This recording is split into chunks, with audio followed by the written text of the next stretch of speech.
what do you think are the skills that are going to stay relevant?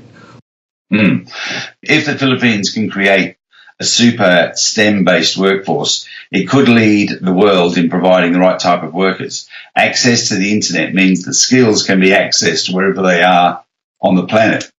As we've just mentioned, that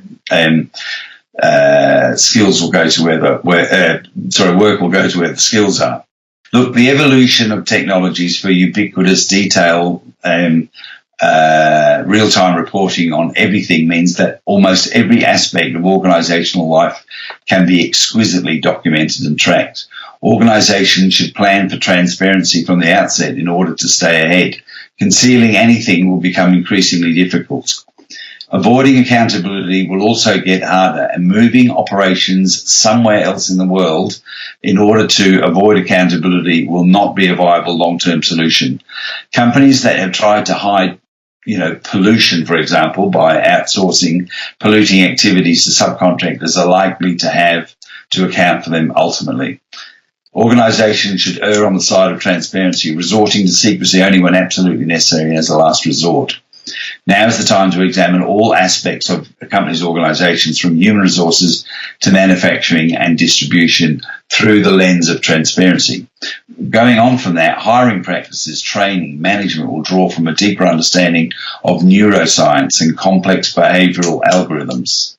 Already startups have emerged that promise to train individuals to increase their mental capacity, focus and efficiency based on brain science. Company-specific algorithms will be developed for software that vets new applicants based on detailed questionnaires. Recruitment process automation, and the company I'm associated with, and the Canadian company vidcruiter.com, is also one of the leading players in this space. As science comes to work, human resource managers will need to become versed in all these new sciences. While most HR personnel will likely not be scientists, they will need to be able to understand the language of these disciplines and collaborate with scientists in order to assess and implement some of these new tools.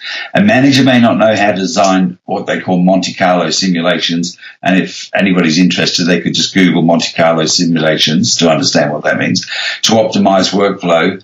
Then she must be able to speak the language of mathematicians to understand the theory behind suggested methods.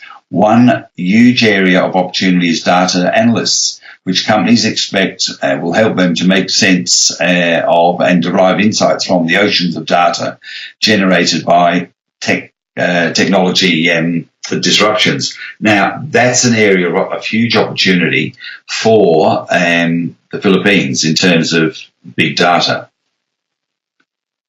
But yeah, this is really a lot to take in, especially with the changes. And how far away are we thinking that these things will be applied? Like when do you think these changes will happen? And do you think it's going to happen suddenly, or is going to be a gradual change in the industry? Well, look, we're talking about big data. So, look, it refers simply to the use of predictive analytics, user behaviour, or certain other advanced data analysts methods that extract value from data and sell them to a particular size of a data set. So when you're asking about in the future where it will be, it's already here. It's not in the future, it's today. The future's already here, and there's intense competition from around the world. So, for example, in Bangladesh, which is a third world developing nation, they've seen that opportunity because their population is very Mensa intelligent, and they're very clever in terms of mathematics. So they see that as an opportunity for them, because people are talking about big data as the new oil. It's all about looking at data sets that are so large or complex that traditional data processing applications are inadequate to deal with them. So the opportunity in terms of Filipinos working in these sorts of jobs in the future, they include analytics and data curation, search, sharing, storage, transfer, visualization, querying, updating, and being a back office or an outsourced type of facility, supplying this type of analysed information back to the companies that are generating it. So, but look, global connectivity in terms of whether it's now or the future, smart machines and new media are just some of the drivers reshaping how we think about work, what constitutes work, and the skills that we will need to be productive contributors in the future. The future is looming up very quickly, and the old command and control way of running our organizations is passing. For most of us, it's a work in progress. Some will still want to hang on to the old ways and resist change, but these people will likely be passed over and unfortunately forgotten.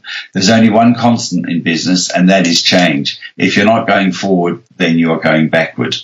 So these tremendous forces, which are radically reshaping the world of work as we know it, disruptive innovations are creating new industries and business models and destroying the old ones. New technologies, data analytics, and social media networks are already having a huge impact on how we communicate. And as I mentioned, it was only a few short years ago, Facebook and so forth didn't exist, but they're mainstream now. Many of the roles and job titles of tomorrow will be the ones we have not even